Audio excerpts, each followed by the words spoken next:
Guys, it has been an amazing time here in camp. Right now we'll be exploring the Ekpe land. We'll be visiting the Oloja of Ekpe land. We'll go to the lagoon and so many exciting places. So join me guys as I take you on the journey to see places.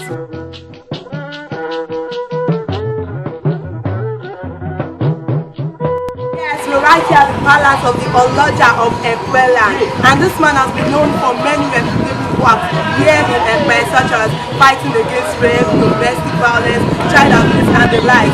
Trust me, this man is a man of action. I am an NGO. If I am the final secretary. Ìlú Ẹ̀pẹ́ ìlú tó lálàáfíà tí oníkálùkù gbé ní ìlú àlàáfíà tí kò sí wàhálà tó sì kankan. Ìlú Ẹ̀pẹ́ jẹ́ ẹ̀yà Yorùbá méjì. A ní Ìjẹ̀bú Ẹ̀pẹ́ àti ìlú Ìpẹ́.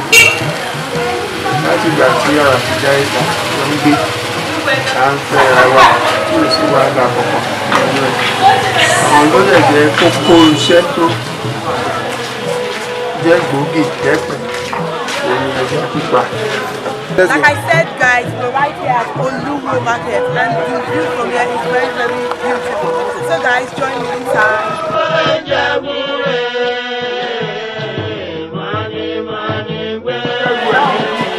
Bàbá máa dá tiẹ̀ sí méjì. Àwọn tó ń lo owó àwọn yẹn máa ń pẹ̀ka ọ̀sán, wọ́n máa ń pa àwọn àwọn nǹkan tó máa ń lo drawing sí jẹ́ àwọn yẹn máa ń pa ìlú. Bí ọ̀sán, ìdákẹ́lá, ìdákẹ́rẹ́,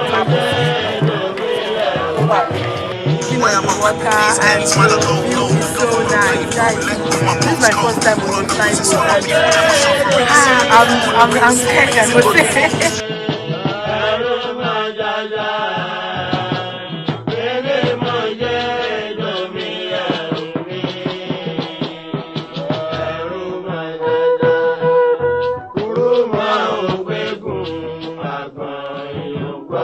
Right in the middle of the water and the fuel is exhausted from the boat and I'm really terrified right now and the contestants are terrified.